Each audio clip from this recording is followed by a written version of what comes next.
जय हिंद। जैसा कि हम जानते हैं 2022-23 में भारत G20 की अध्यक्षता कर रहा है और यह भारत के लिए एक बहुत ही ऐतिहासिक और महत्वपूर्ण समय है।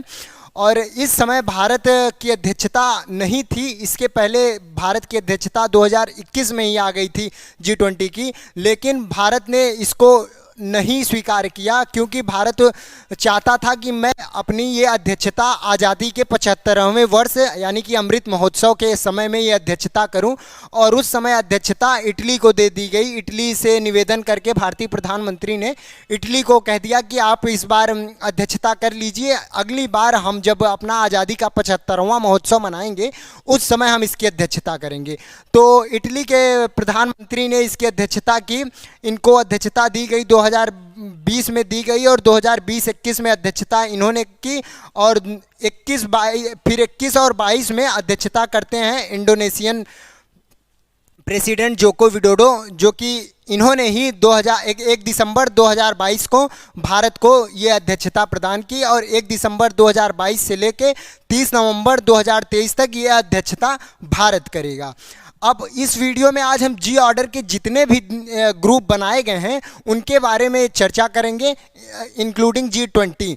तो चलिए आगे बढ़ते हैं, देखते हैं कि ये G20, G7, G6, G5 क्या हैं।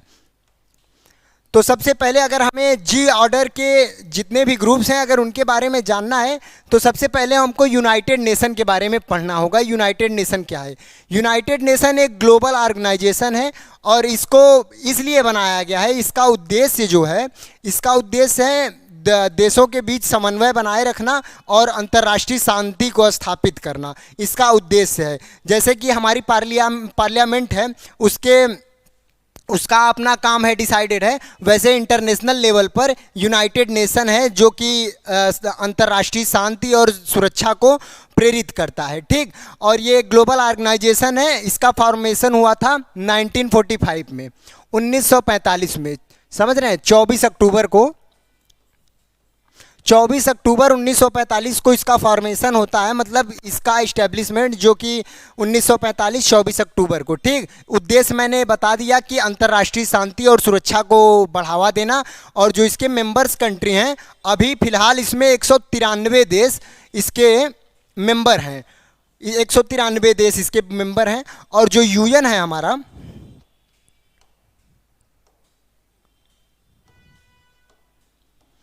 ये जो हमारा यूएन है इसके 5 महत्वपूर्ण अंग हैं। जैसे ये हमारी शरीर है तो हमारे कई महत्वपूर्ण अंग हैं, हमारा सर हो गया, हमारा हाथ हो गया, हमारा पैर हो गया, वैसे ही इसके भी 5 महत्वपूर्ण अंग हैं। जैसे हमारी संसद है, पार्लियामेंट है, उसके महत्वपूर्ण अंग हैं राज्यसभा, लोकसभा और राष्ट्रपति, ये हमारे 3 महत्वपूर्ण अंग हैं। उसी प्रकार से यूएन के 5 महत्वपूर्ण अंग हैं। पहला जो इसका अंग है, जो पहला अंग है इसका, यूनाइटेड नेशन जनरल असेंबली, समझ रहे हैं, पहला यूनाइटेड नेशन जनरल असेंबली। दूसरा है यूएन सेक्रेटरीट, ये इसका जो अंग है ये एडमिनिस्ट्रेशन को देखता है, मतलब लॉ एंड ऑर्डर वाली चीज़ों को ये देखता है, लॉ एंड ऑर्डर मतलब व्यवस्था को ये देखता है। इंटरनेशनल कोर्ट ऑफ जस्टिस, ये भी यूएन का एक महत्वपूर्ण अंग है। ये क्या करता है? ये जस्टिस मतलब न्याय प्रदान करता है। अगर जैसे यहीं पर हमारे पंडित जवाहरलाल नेहरू कश्मीर का मुद्दा लेके पहुंच गए हैं, यही सबसे बड़ी गलती भारत की अभी तक मानी जाती है कि ये बड़ी गलती कर दिया गया है, जो कि कश्मीर का मुद्दा यहाँ पे लेके चले गए हैं। ये विश्व भर के लड़ाई झगड़ा जो भी होता है, विश्व भर में डिस्प्यूट, जो बॉर्डर डिस्प्यूट होता है, तो ये यही करवाते हैं, सुलझाते हैं। ठीक, और जो इसका चौथा अंग है वो यूएन सिक्योरिटी काउंसिल है, ये बहुत महत्वपूर्ण अंग है। सुरक्षा परिषद, इसमें अस्थाई सदस्यता भारत को नहीं है, इसमें 5 देश हैं और 5 देश को अस्थाई सदस्यता और साथ साथ उनको वीटो पावर है। तो ये एक बहुत महत्वपूर्ण ऑर्गेनाइजेशन, इस ऑर्गेनाइजेशन का भाग है। और इसके बाद UN economic council, United nation की ये इकोनॉमिक काउंसिल अर्थव्यवस्था के बारे में, पूरे विश्व की अर्थव्यवस्था के बारे में अध्ययन करती है और उसको आगे बढ़ाने में मदद करती है। ठीक, अब आगे देखते हैं। अब देखिए ये जो ग्रुप ऑफ 4 है इसका एग्जिस्टेंस, मतलब ये आता कैसे है? तो जो यूनाइटेड नेशन सिक्योरिटी काउंसिल है हमारा, वहाँ इसका उद्देश्य जो है, इसका अगर हम पहले उद्देश्य की बात करें तो इसका जो उद्देश्य है अंतर्राष्ट्रीय सुरक्षा और शांति को बनाए रखना। जैसे अटैक उटैक होने वाले रहते हैं तो उनके बारे में ये पहले से अलर्ट रहते हैं, चीज़ों को अपने तरीके से देखते रहते हैं कि कहीं कोई अटैक ना होने पाए। तो सिक्योरिटी काउंसिल का यही उद्देश्य है कि अंतर्राष्ट्रीय शांति और सुरक्षा को बनाए रखना। और जो इसका फाउंडेशन हुआ था, इसका भी फाउंडेशन 1945 में ही हुआ था। और इसके जो मेंबर कंट्रीज़ हैं, अस्थाई सदस्य, देखिए इसमें एक अस्थाई सदस्य होते हैं और एक अस्थाई सदस्य होती है। तो इसमें जो अस्थाई सदस्य वाले देश हैं उनकी संख्या 5 है। वो कौन कौन से हैं जानते हैं? वो हैं चाइना, रसिया और यूके, यूएस और फ्रांस। ये इसके जो हैं अस्थाई सदस्य हैं। ये अस्थाई सदस्य एक बार हमारे साथ में बोलिए, चाइना, रसिया, यूके, यूएस, फ्रांस। चाइना, रसिया, यूके, यूएस, फ्रांस। चाइना, रसिया, यूके, यूएस, फ्रांस, याद हो जाएगा आपको।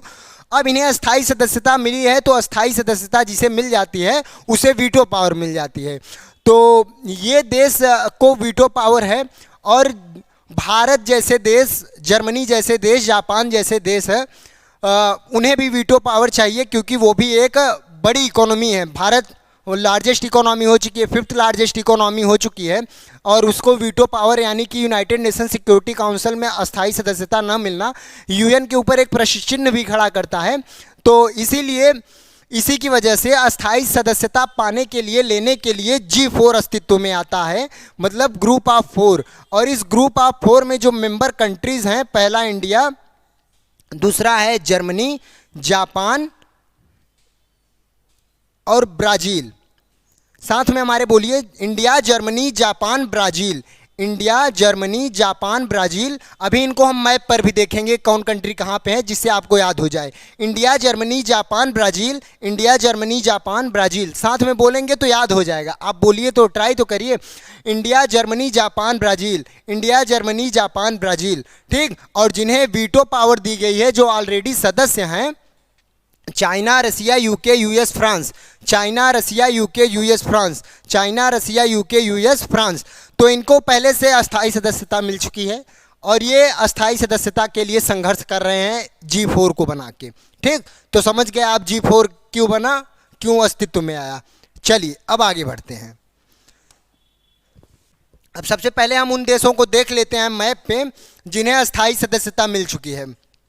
तो चाइना, रसिया, ये यूके है, और ये है यूएस, और ये है फ्रांस। ठीक।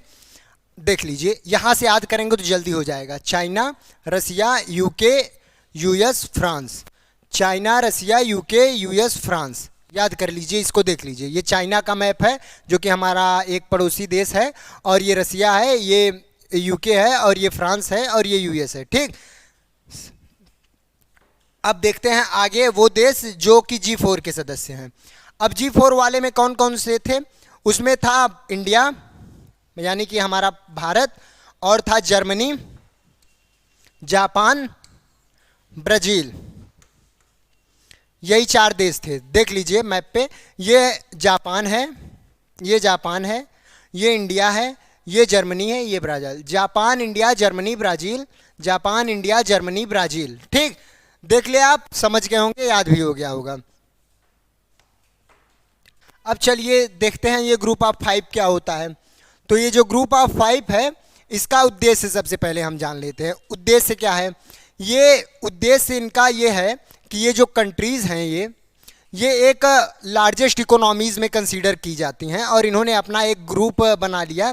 मतलब कि अच्छी इनकी इकोनॉमी है, और ये इसलिए ग्रुप बनाया है क्योंकि ये एक दूसरे से ट्रेड कर सकें, मतलब व्यापार कर सकें, एक दूसरे की इकोनॉमिक पॉलिसी को स्वीकार कर सकें, एडॉप्ट कर सकें, और इंफ्रास्ट्रक्चर डेवलपमेंट, मतलब अर्थव्यवस्था को, एक दूसरे की अर्थव्यवस्था को बढ़ावा देने के लिए, इम्प्रूव करने के लिए, कि आपके यहाँ क्या अच्छा है वो हमें दे दीजिए, हमारे यहाँ जो अच्छा है आप हमसे ले लीजिए। यही तो इनका ये जो ग्रुप बनते हैं ना, इनका उद्देश्य यही होता है।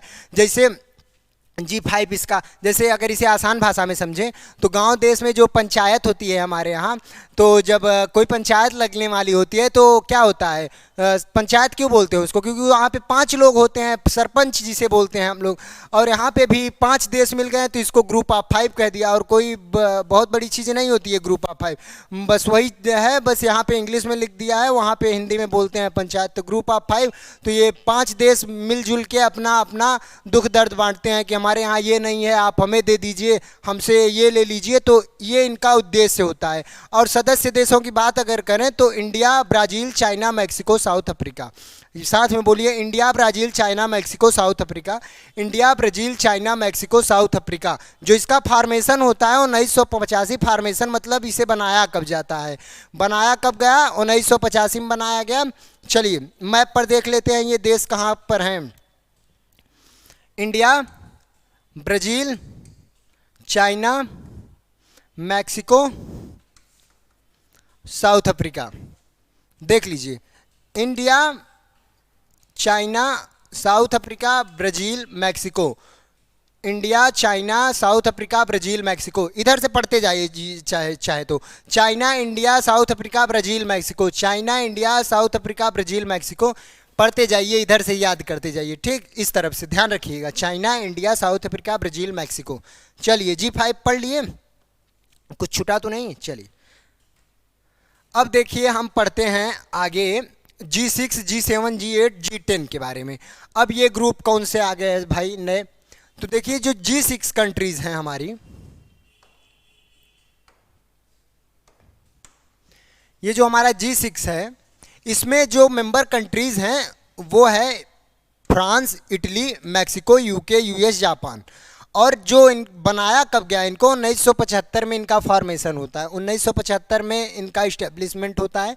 और इनका जो उद्देश्य है वही उद्देश्य है जो इसके पहले बताया है कि एक दूसरे का इसी साल भर में एक बार मीटिंग करेंगे और बैठ के अपना दुख दर्द बांटेंगे कि हमारे यहाँ ये नहीं है, आपके यहाँ ये है, आप हमको दे दीजिए, हमसे आप ले लीजिए।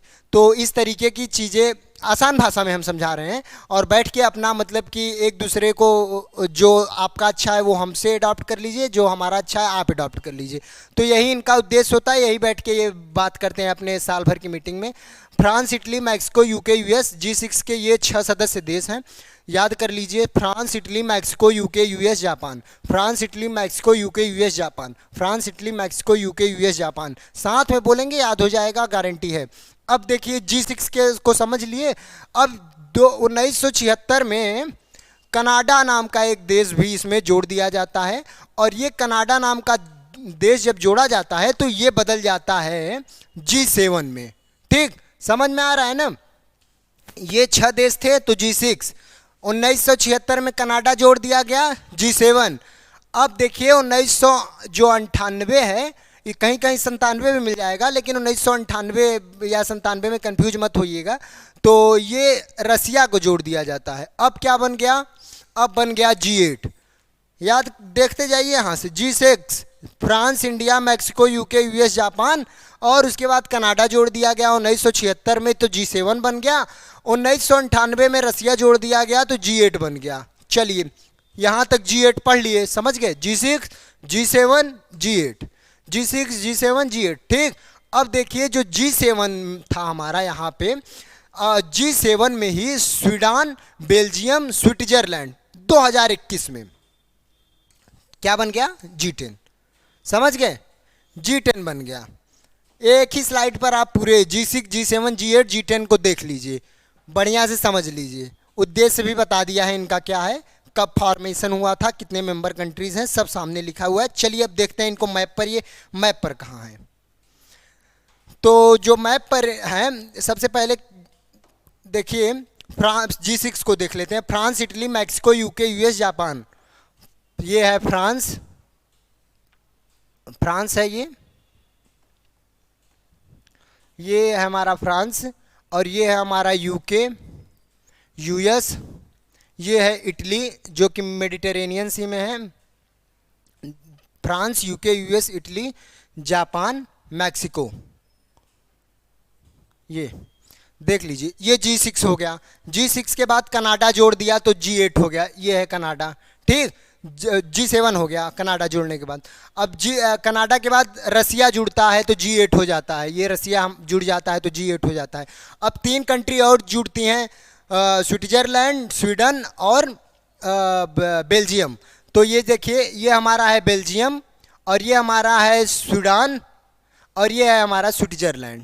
ठीक, मतलब ये यूरोपियन यूनियन की कंट्रीज हैं, 24 कंट्रीज, तो इसी में है। ठीक, ये 3 जोड़ दिया जाता है तो बन जाता है ये G10।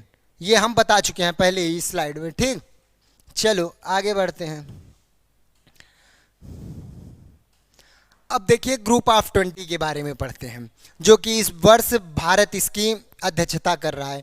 तो जो ये G20 की कहाँ पे होगा, इसकी स्थान किस स्थान पर ये होगा? प्रगति मैदान, जो कि दिल्ली में है। प्रगति मैदान बहुत फेमस है, और जो ये इंडिया में फर्स्ट समिट है G20 का। हालांकि ये जो G20 का फर्स्ट समिट है इंडिया में, लेकिन एक इम्पॉर्टेंट फैक्ट और इसमें जान लीजिए आप,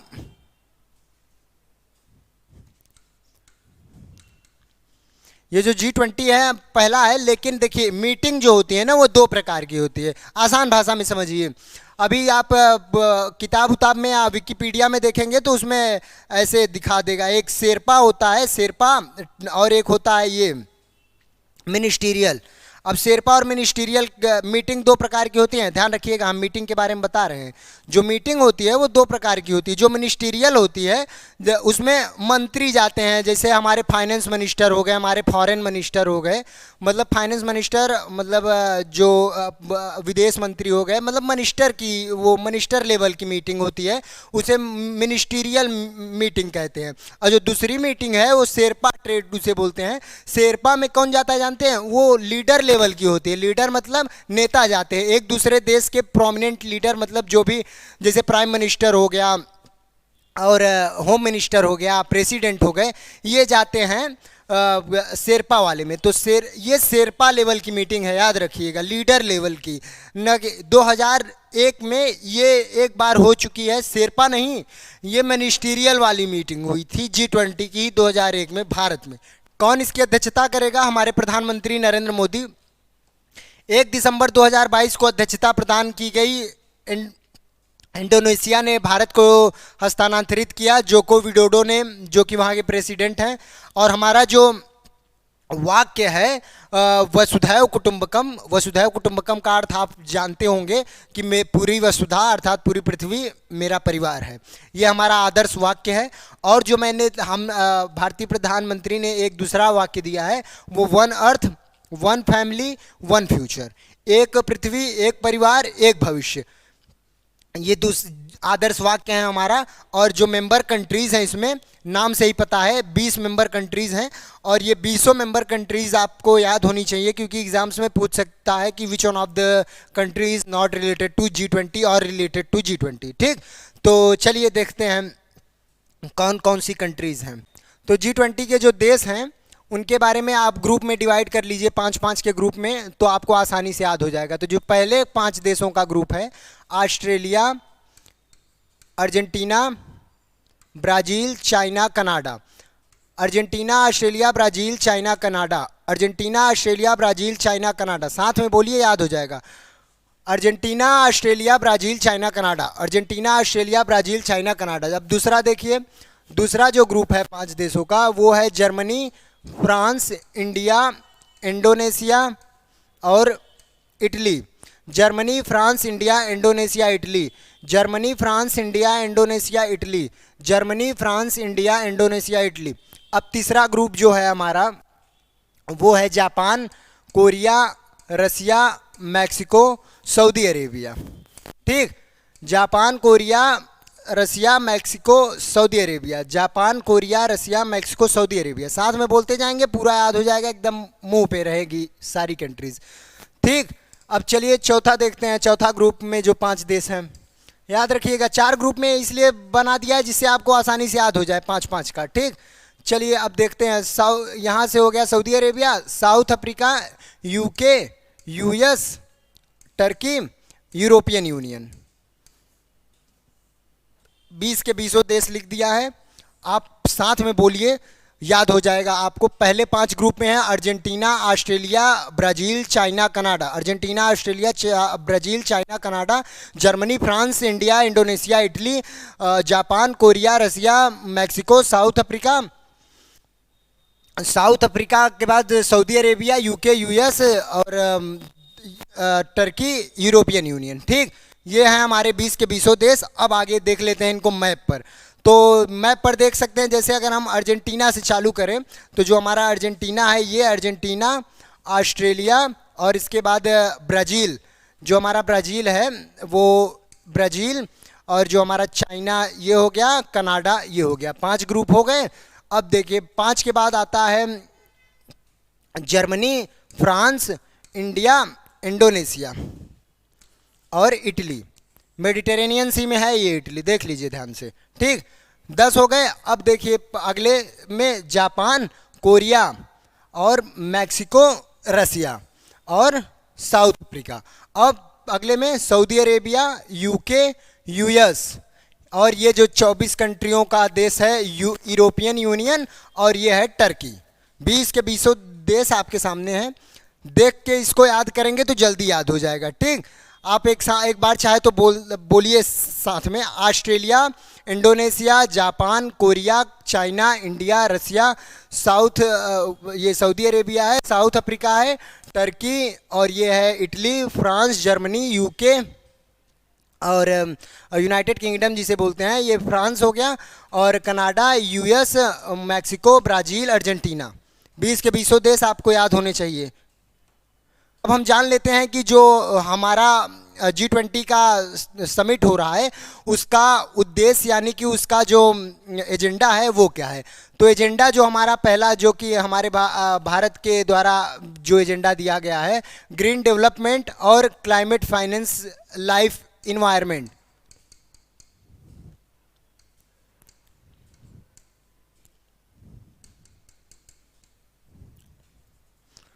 यानी कि ये ग्रीन डेवलपमेंट यानी कि पौधों का विकास करना, मतलब ग्रीनरी को बढ़ावा देना, और क्लाइमेट फाइनेंस यानी कि जो क्लाइमेट चेंज हो रहे हैं उन पर ध्यान देना।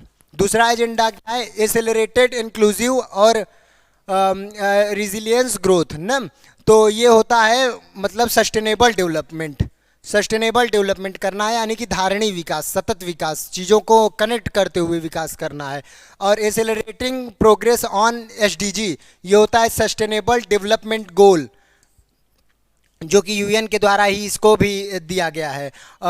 जो भी यूएन के सदस्य देश हैं इसको फॉलो करते हैं, एसडीजी को, सस्टेनेबल डेवलपमेंट गोल, सतत धारणीय विकास। ठीक, टेक्नोलॉजी में ट्रांसफॉर्मेशन करना है, डिजिटल पब्लिक इंफ्रास्ट्रक्चर को बढ़ाना है, और जो हमारा मल्टीलेटरल इंस्टीट्यूशन फॉर दी 21वीं सेंचुरी, मतलब इंस्टीट्यूशंस को बनाना जो कि 21वीं सेंचुरी में सहायक हों, जैसे कि आपदा से रिलेटेड इंस्टीट्यूशन बनाना, और जो हमारा क्लाइमेट चेंज हो रहा है उससे रिलेटेड इंस्टीट्यूशन बनाना, और वुमेन लेड डेवलपमेंट यानी कि महिलाओं को, वुमेन एम्पावरमेंट कुल मिला के है, महिला सशक्तिकरण। तो ये हमारा एजेंडा है जो कि G20 में रहने वाला है। 200 से अधिक मीटिंग होंगी इसमें भारत के द्वारा 2022 से 2023 में। तो ये था हमारा सारा जी ग्रुप के सारे देश और G20 के बारे में आसान भाषा में समझाने का प्रयास किया है, और आपको आशा है मुझे कि आपको ये पसंद आया होगा और समझ में आया होगा और सारी चीज़ें याद हो गई होंगी एक वीडियो में ही। तो चलते हैं, मिलते हैं फिर किसी एक ऐसी इंटरेस्टिंग वीडियो के साथ। तब तक के लिए धन्यवाद। जय हिंद।